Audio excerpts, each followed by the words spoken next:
बहुत टाइम से इसी दिन का इंतजार था। रेडियो खोलने के बावजूद आप सब तक वो बात कभी नहीं पहुंचा पाया जो मैं पहुंचाना चाहता था। बस्ती वालों, अगर मेरी नीयत साफ लगती है, अगर मेरे इरादे नेक लगते हैं, तो मेरी बात को सुन के उसके बारे में सोचना जरूर। तकरीबन 3 साल पहले कुछ सरकारी अफसर अपने एरिया में आए थे। काशी भाव ने हम सबको डराया, बोला कि वो हमको निकालने के लिए आए हैं, और हम सब ने मिलकर उनको भगा दिया। वो हमारी बस्ती को खाली कराने नहीं आए थे, बस्ती बसाने आए थे। यकीन नहीं हो रहा ना? आपके हाथ में जो कागज है वो आपके घर के कागज हैं। अगर उस दिन उन्हें नहीं भगाते तो आज राशन कार्ड, सड़क, पानी, बिजली, हर चीज की सुविधा हो जाती। घर के मालिक बन जाते तो बैंक से उसके बदले में लोन लेते, फिर बेटे की पढ़ाई, बेटी की शादी, घर की मरम्मत, धंधा सब कुछ कर सकते थे। अगर ऐसा होता तो हम मजबूर नहीं होते। फिर काशी अगर फायदा उठाता तो किसका उठाता, किसके नाम पे राड़े करता वो? इसीलिए उसने उन्हें भगाने की चाल चली। सबको गुमान में रखा कि हम उसके रहमो करम के बिना जी नहीं सकते, और मेरे को उसके टुकड़ों पर नहीं पलने का है। और तुम लोग भी उसकी भीख पर ठोकर मारो। भेड़िए को अगर तुम लोग अपना रखवाला मानते रहोगे, तेवा कशाला पंगा घेतोय? अगर सच जान के भी किसी को काशी से मेरी शिकायत करके उसके गंदे तलवे चाटने हैं, तो चाटो, मला हरकत नहीं। पर मेरे को इस जगह को सुधारने का है, पूरी बस्ती को प्योरीफाई करने का है। बस्ती का एक भी बच्चा गलत राह पर नहीं चलना चाहिए, और जितने चल चुके उनको रिवाइंड करके सही रास्ते पर लाएगा मैं। सोचो, बस्ती के बच्चे पढ़ेंगे, लिखेंगे, अच्छी नौकरियां करेंगे, बस्ती का नाम रोशन करेंगे।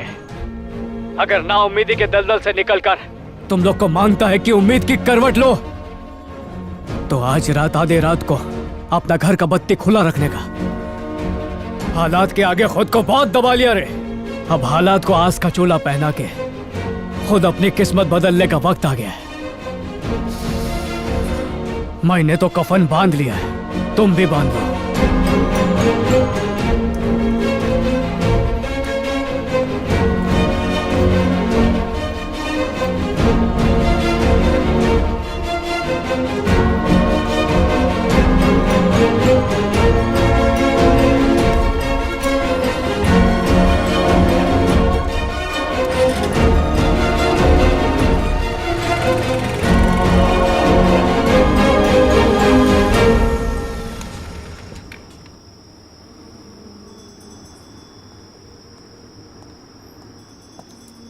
कौन है रे? मैं हूँ, तेरे रेडियो की फैन।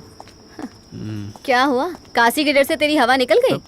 काय रे, नींद नहीं आ रही है? अरे कैसी बातें करते हो? यहाँ पे इतना अच्छा फ्री में शो होने वाला है और मैं चादर ओढ़ के सो जाऊँ?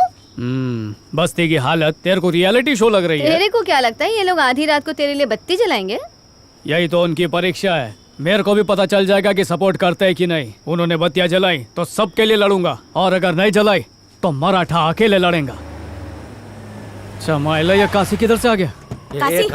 काशी सुन, जानबूझ करके नहीं किया रे। मैंने तेरे को सब कुछ बताया ना। बेटे को हाथ नहीं लगाना, मैं बोलता हूँ मेरे बेटे मुंडी अंदर ले, चुप। अपन के मना करने के बाद भी तूने अपना रेडियो चालू किया। खुद तेरी माँ बोल रही है। काशी भाव, मेरे को जो बोलने का है ना वो। अब रेडियो पे क्या बोला पहले वो बता।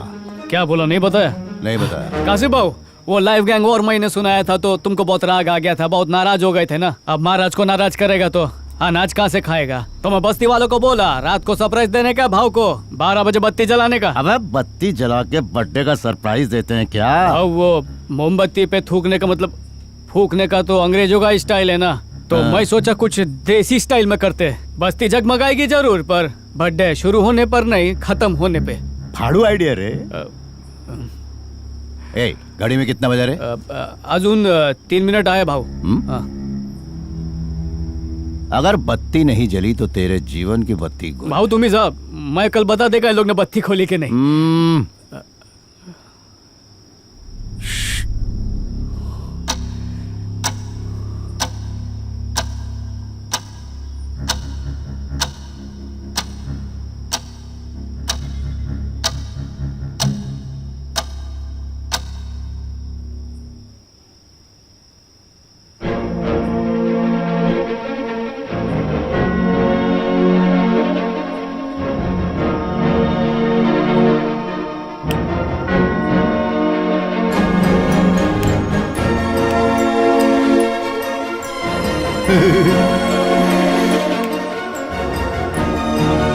किती वेळ झाला? अरविंद,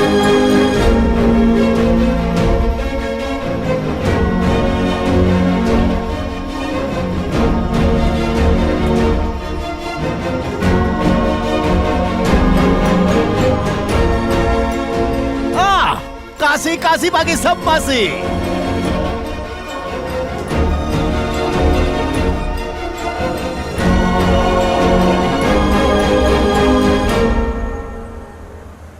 सर ये मेरा मित्र पकिया है, कोई नौकरी होएगा तो प्लीज दो ना। अगर ये सुधर गया ना सर तो इसको देख के 10-15 लोग और बस्ती के सुधर जाएंगे। Sample marketing? वाह सर, आज नया मार्केटिंग सीखा। तुम्हारे काम से मैं बहुत खुश हूँ। भाग्या से बात करना चाहूंगा, बाहर वेट करो। सर मैं रुकता है, ये सटकेला है, किसी पर भी हाथ छोड़ता है। तुम टेंशन मत लो। ये पकिया, दोस्ती का इज्जत रखना। सर, अपने बारे में अपने दोस्त का विचार एकदम सही है। वो टाई लगा के यहाँ बैठना अपने से नहीं होगा, भेजा फ्राई हो जाता है। सर आप अपने को रिजेक्ट कर दो। जो काम तुम काशी के लिए करते थे वही यहाँ पर करना है। वसूली की जगह डिलीवरी बॉय बनकर। पगार भी मिलेगी, चलेगा ना? फिर चलेगा। मुझे तो नहीं लगता वो वहाँ पर टिक पाएगा। काकी घाबरू न का, उसके काम की जिम्मेदारी मैं ही लेता है। जिस दिन तुमने लाइट ऑन करने को कहा, सबके दिलों में एक उम्मीद की किरण जाग गई। मेरे को भी यकीन नहीं हुआ, सबकी बत्ती जल गई। सबको बदलाव मांगता है। इसमें तुम्हारी मदद एक लड़की भी कर रही है और वो घर घर जाकर तुम्हारी बातें लोगों तक पहुंचा रही है। कौन ती मुलगी? वो नई लड़की है ना, मीनाक्षी।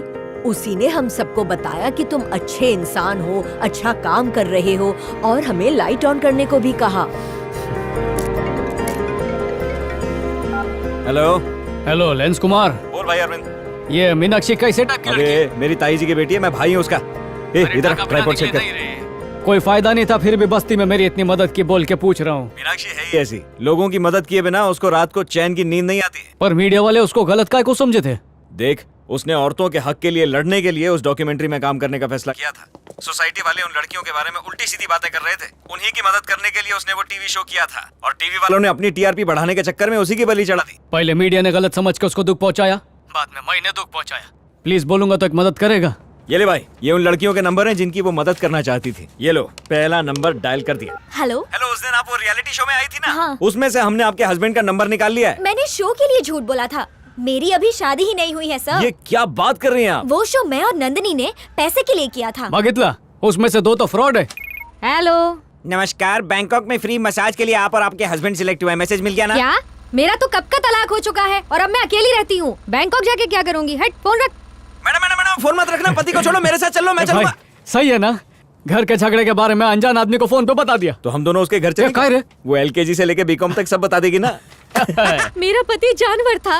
वो सीधी सादी लड़कियों के गंदे तरीके से वीडियो बनाता था, फोटो एडिट करता था। मेरा पति ही उस चैनल में डायरेक्टर था, उसी ने प्रोग्राम शूट किया था। लेकिन बाद में उसने मीनाक्षी की बातों को आगे पीछे करके उसने कुछ और ही मतलब बना दिया और मीनाक्षी को टीवी पर विलन बनाया। ओरिजिनल रिकॉर्डिंग मिल सकती है? हाँ, मेरा पति एक कॉपी घर पे रखता था।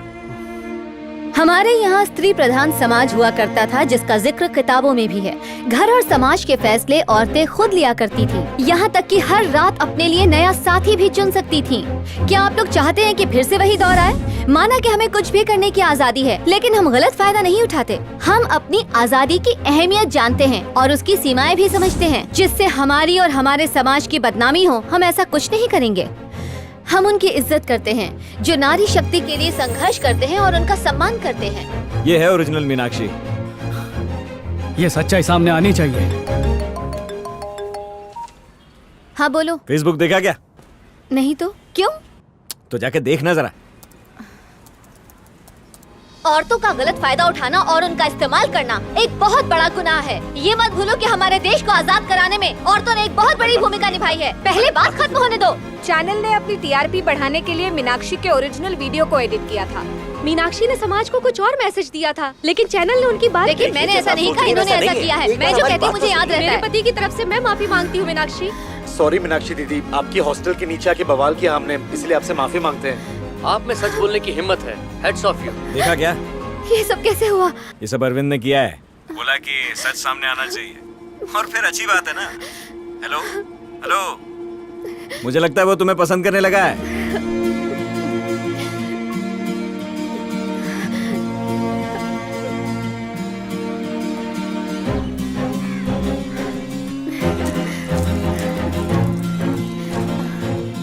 आंटी, आपसे कुछ कहना है? नहीं, कुछ नहीं। हाँ? पहले किसी रेस्टोरेंट में चलते हैं, उसके बाद किसी अच्छे से मॉल में चले जाएंगे। रेस्टोरेंट में काय को, मॉल में ही खाना मिलता है ना। मेरे अलावा और भी कोई क्लोज फ्रेंड है क्या? बिल्कुल नहीं, ना तुमसे पहले कोई था ना तुम्हारे बाद कोई होगा। अरविंद भाऊ, कायरा बाड़ा, धंधा पानी कैसा चल रहा है? पैदल जाने का, टैक्सी में आने का। तो अब तक घर क्यों नहीं गया? सिर्फ एक गजरा बाकी है। तो अपनी बाइकों के लिए ले लेना। ये बाइक को नहीं रे। अच्छा तो गर्लफ्रेंड होगी, तो गर्लफ्रेंड के लिए ले लेना। अरे गर्लफ्रेंड भी नहीं है। अच्छा तो खाओ खुजाओ जाओ। अभी उसमें टाइम है। आई शपथ, मैंने नहीं सिखाया उसको ये सब, जरूर यूट्यूब से सीखा होगा। चलते। तेरे बाबा की दवाई का 5,000, सोयाबीन, तरकारी और राई के तेल के डब्बे का 7,000, इस्त्री और लॉन्ड्री का कपड़ा 2,500। समझ का पैसा कम पड़ रहा है। ये ले, जो भी खरीदने का रहेगा इसको घसीट देना। हाँ? लगता अरे पर किस पे घसीटूं? क्या रे, पपैया की तरह मुंह क्यों सूजा है? यार आज माँ पे बरस पड़ा मैं। काय को? 30 दिन की पगार 15 दिन में खत्म हो जाती है। बाबा की चिल्लर भर कमाई में कभी पैसा कम नहीं पड़ा। मैं 3 गुना कमाता हूँ फिर भी कम पड़ता है। पैसे की कीमत गिर गई है या खर्चा बढ़ गया है पता नहीं, पर पैसा बचता नहीं है। ऊपर से अफसर लोग बोलते हैं घर को रजिस्टर होने में 6 महीना लगेगा। क्या 6 महीना? ए, तू तब तक काशी से अपनी बचा के रख, अच्छा रहेगा। तू भी अपनी बचा के रख।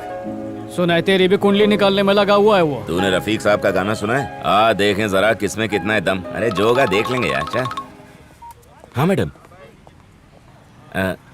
ठीक है मैडम। सर मैं आई कम इन? आओ अरविंद। हाँ बोलो। सर सेल्स टारगेट हासिल करने की दौड़ में तेल निकल गया। हौसले की टंकी फुल करने के वास्ते तुम्हारे पास आया मैं भी अपनी खुद की टंकी फुल कर रहा हूँ। आपको भी लगता है क्या? ये फूड इंडस्ट्रीज की लीडिंग कंपनियां हैं। सिर्फ आइसक्रीम को मार्केटिंग करने के लिए सारे रूल्स बदल डाले हैं। फ्री में फ्रीजर बांट रहे हैं। छोटे से छोटे मार्केटिंग वेंडर को भी अपने जाल में फंसा लिया है। स्टार मसाला मिक्स औरतों को नजर में रखते हुए इंस्टेंट मसाला मिक्स मार्केट में ले आया। सो दे आर द विनर्स। हर दिन एक नई चुनौती सामने खड़ी होगी और हमें उसी रफ्तार से उसका एक तोड़ लाना होगा। That is marketing.